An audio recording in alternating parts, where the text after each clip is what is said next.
Well, hello and welcome. Welcome is a good term to use in this situation, but nonetheless, welcome to my new channel, the first video on my new channel that is going to follow along with not only my condition of having MS, multiple sclerosis, but hopefully we're going to together learn more about this condition, disease.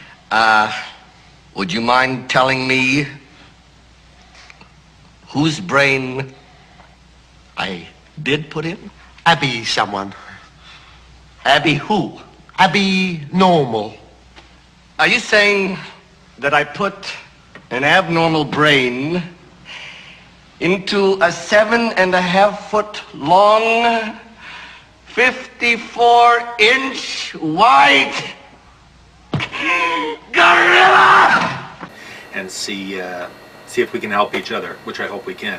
I'm really hopeful that I'm able to help you with the information that my wife and I have learned. I gotta say, first of all, what I'm going to be going through in the future is just as much a part of my wife's life as it is mine, to a certain extent, probably a little bit more on her side. Anyways, that's that. So, like I say, I'm not going to get into too much detail right now. I'm just going to very quickly talk about how I came to realize that I had MS and why I was diagnosed with the condition. Is my first major symptoms started probably a year and a half ago with, really sore arm, which just wouldn't go away from shoulder down. And last summer, this is May of 2013, to put this in perspective, and last August when we were away on holidays on our boat, which I'm coming to you from right now, I was worried because I had tingling and numbness in this thumb mostly, and these two fingers, to the point where I couldn't feel this thumb and the ends of these two fingers for an extended period of time, and it was waking me up at night, and it was frankly, it was a little bit scary. So I called my doctor, and while we were still on the holidays, booked an appointment. He checked me out, suggested I go for an MRI. He thought it was maybe something in the neck, pinched nerve, or an injury as opposed to a condition. I said, "Doc, it hurts when I do that." He said, "Don't do that."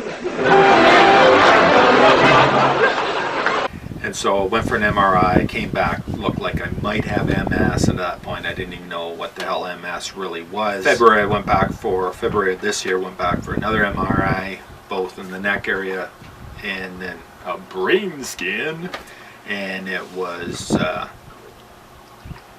strongly suggested it was MS. So last week, went to first neurologist appointment, and him and I looked together at the CD with the pictures of my brain. I got a wonderful doctor. Before the operation, he touches up the x-rays. And he pointed out what he calls holes in my brain, and which was a little bit disconcerting. No, I knew I gapped a lot, but that said, I have holes in my brain.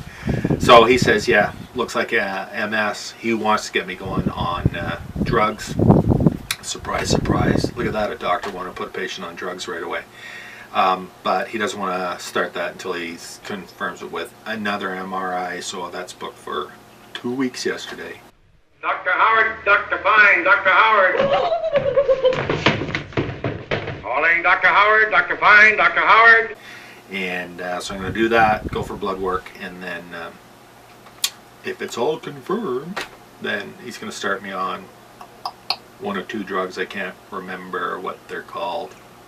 I'll have to get back to you on that. I'll put in the notes in the video so you can look at it. And if anybody's on those drugs, or give me whatever your insights are. Let me know how long since you were diagnosed, and if you've been on the drug for a while or whatever. His thing is that he doesn't think I have a bad case at this point of MS. So he wants to get me going on the drugs as quickly as possible to, you can't reverse it, of course, there's no cure for MS, so he wants to at least slow its progress, or hopefully stop it in its tracks, if that's possible. I don't know.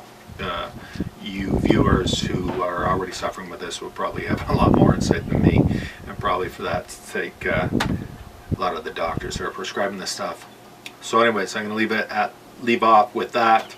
I am hoping and planning to come back to you with a lot more updates, progress reports, if you want to call it that. But not only that, there's a lot of information that my wife and I have learned about health in general, and I really would like to share that. So before I put you to sleep, I'm going to call it a day on this one, and look forward to my next presentation. I'm going to give you more information, let's put it that way. Like I say, please leave a comment. Look at my notes for whatever I would have thought of when I was doing the editing of this video, and have added to it. And we'll take it from there. But the one thing that I'm going to say is, with the beer, I changed my brand of beer because I've gone to a gluten-free beer. Now, I don't want to hear anybody saying, oh, well, you know what, you shouldn't be drinking because you have MS. But I've cut back on a lot of things. I ain't going to give this up. I don't care. I'm 50 years old, square head background, so you ain't going to change my mind on that. So thanks for watching. Cheers.